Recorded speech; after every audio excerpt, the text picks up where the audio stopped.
আসসালামু আলাইকুম। সুপ্রিয় দর্শক মণ্ডলী, সরকারি প্রাথমিক বিদ্যালয়ে ৬৫,০০০ গানের শিক্ষক নিয়োগ দেওয়া হবে।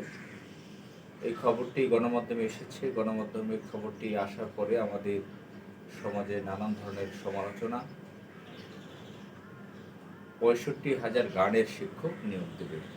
সুপ্রিয় দর্শক মণ্ডলী, আপনারা আমাদের দেশের প্রাথমিক প্রাথমিক বিদ্যালয় সম্পর্কে আপনারা জানেন যে এই সরকারি প্রাথমিক বিদ্যালয়গুলো যা বাংলাদেশে আছে এর অধিকাংশ গোয়ালঘরের মতন পড়ে আছে। এখানে শিক্ষক শিক্ষিকাগণ যান বিরক্তিকর অবস্থায় স্বল্প সময়ের জন্য যান, আবার চলে আসেন। অধিকাংশই ফাঁকিবাজ। তারা অনেকে তদবির করে চাকরি নিয়েছেন, ঘুষ দিয়ে চাকরি নিয়েছেন। কমিটির লোক আত্মীয় স্বজন হয়, বিভিন্ন সুপারিশে, রাজনৈতিক সুপারিশে বিভিন্নভাবে আত্মীয় স্বজন ধরে চাকরি নিয়েছে। তো এখানে সরকার ভালো অঙ্কের একটা বেতন দেয়।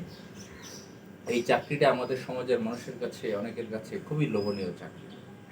অনেকেই বেসরকারি প্রতিষ্ঠান থেকে চাকরি ছেড়ে এবং এমনকি এমপিওভুক্ত শিক্ষা প্রতিষ্ঠান থেকে চাকরি ছেড়ে এই প্রাথমিক বিদ্যালয়ে শিক্ষকতা পেশা নেন। নামে মাত্র শিক্ষকতা পেশা। তারা কিছু দরিদ্র শ্রেণীর শিক্ষার্থীরা সেখানে ভর্তি হয় উপবৃত্তির টাকার জন্য। এখানে এমন কোনো এখানের পরিবেশ এমন নষ্ট করে রাখা হয়েছে, সরকারি প্রাথমিক বিদ্যালয়গুলোর পরিবেশ এমনভাবে নষ্ট করে রাখা হয়েছে যে এখানে ভালো পরিবার থেকে, ভালো পরিবার বলতে সচ্ছল পরিবারের ছেলে মেয়ে এখানে পাঠায় না। তারা বাধ্য হচ্ছে নর্মাল বিভিন্ন কিন্ডার গার্ডেন স্কুলগুলোতে, ছোট ছোট স্কুল যেখানে রুম ভাড়া রেখে স্কুল করে, প্রাইভেট কোচিংয়ের মতন, ব্যাঙের ছাতার মতন বাংলাদেশের প্রতিটি শহরে আছে এই ধরনের স্কুল, বা অনেক হাই ব্র্যান্ডের নামি দামি স্কুলগুলোতে পড়ায়। তারা সরকারি প্রাথমিক বিদ্যালয়গুলোতে পড়ায় না। অথচ সরকারি প্রাথমিক বিদ্যালয়গুলোর অবকাঠামো অনেক শক্তিশালী, অনেক বড় বড় ভবন করা আছে, নিজস্ব জায়গা আছে, শিক্ষকদের বেতন বেশি। এমনকি এই শিক্ষকরা বিভিন্ন কলেজ ইউনিভার্সিটি থেকে অনার্স মাস্টার্স করে এসেছেন। কেউ কেউ হয়তো বা বিসিএস করা থাকতে পারেন, কেউ কেউ হয়তো পিএইচডি করাও থাকতে পারেন, বলা যায় না। তো এর আগে আমরা ছোটবেলায় দেখেছি যে ক্লাস 8 পাশ করা, অষ্টম শ্রেণী পাশ করা লোক হেডমাস্টারি করেছেন।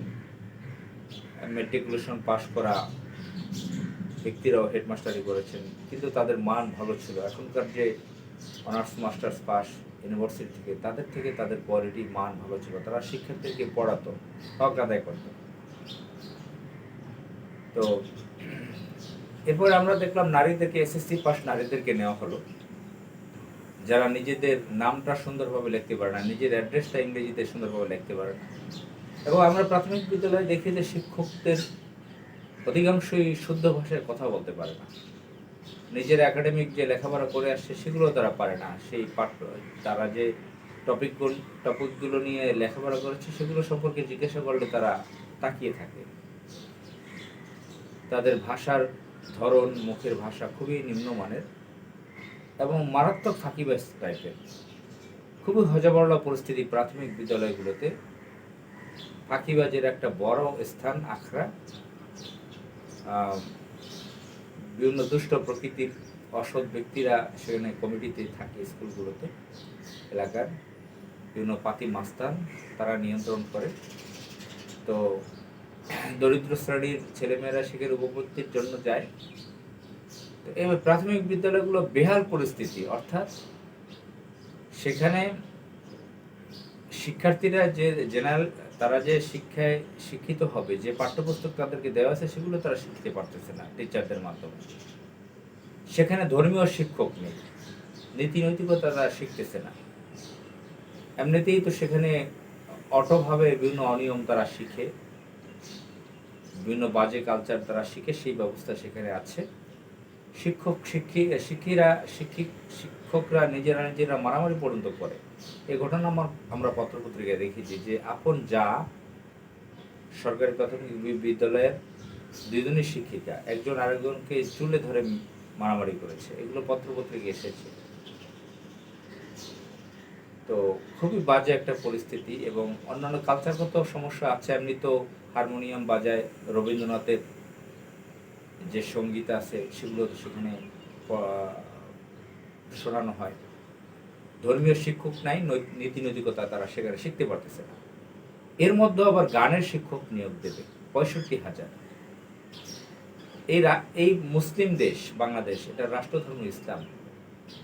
এখানের শিক্ষার্থীরা, শিশুরা ইসলাম শিখতে পারবে না, বা অন্যান্য ধর্মের যারা আছে তাদেরও তো ধর্মীয় শিক্ষক দরকার। মুসলমান সন্তানদের জন্য মুসলিম ধর্মীয় শিক্ষক দরকার, যাতে নীতি নৈতিকতা শিখতে পারে। কেন গানের এখানে টিচার নিয়োগ দেওয়া হবে? কি গানের শিল্পী এখানে, কি গানের টিচার এখানে নিয়োগ দেওয়া হবে? হ্যাঁ, গানের টিচার বলতে তো সেই বিভিন্ন বাদ্যযন্ত্র দিয়ে রবীন্দ্রনাথের হাবিজাবি এগুলোই শেখানো হয়। আমরা বিভিন্ন জায়গায় যেগুলো দেখি, ইসলামী গান মিউজিক ছাড়া সেগুলো তো আর শেখানো হয় না। বা ইসলামী গানও যদি শেখানো হয়, সেই জন্য শিক্ষক রাখার মতন তো বাংলাদেশে সেই সুযোগ আসেনি এখন পর্যন্ত। অর্থনৈতিকভাবে এত উন্নত হয় না যে ইসলামী শিক্ষক রেখে ইসলামী সঙ্গীত শেখানো হবে প্রাইমারি স্কুলগুলোতে। আমাদের দরকার ধর্মীয় শিক্ষক, আমাদের দরকার যে শিক্ষকরা আছেন অন্যান্য বিষয়গুলো পড়ার, সেগুলো ভালো করে পড়াবেন। তো এগুলো দরকার।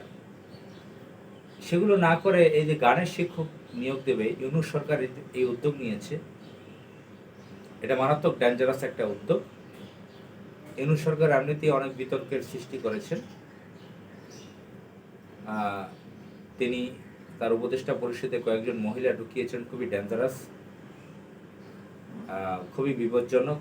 তারা দেশবিরোধী, রাষ্ট্রবিরোধী, ইসলাম বিরোধী। আরও কয়েকজন বিপজ্জনক উপদেষ্টাদেরকে ঢুকিয়েছেন।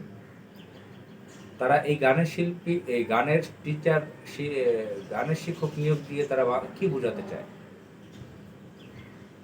তারা বাংলাদেশকে অস্থির করতে চায়, এবং এই 65,000 শিক্ষকের মাধ্যমে অর্থনৈতিকভাবে আরও ক্ষতিগ্রস্ত হবে বাংলাদেশ। এই বেতনগুলো জনগণের ট্যাক্সের টাকায় আনতে হবে, এবং শিক্ষার্থীরা নষ্ট হবে, রাষ্ট্র ক্ষতি হবে। আমরা এই ধরনের গানের শিক্ষক নিয়োগ দেওয়াকে সমর্থন করছি না। এটা রাষ্ট্রের জন্য একটি অভিশাপ, একটা বাজে একটা ব্যাপার। আমরা এটার প্রতিবাদ জানাই।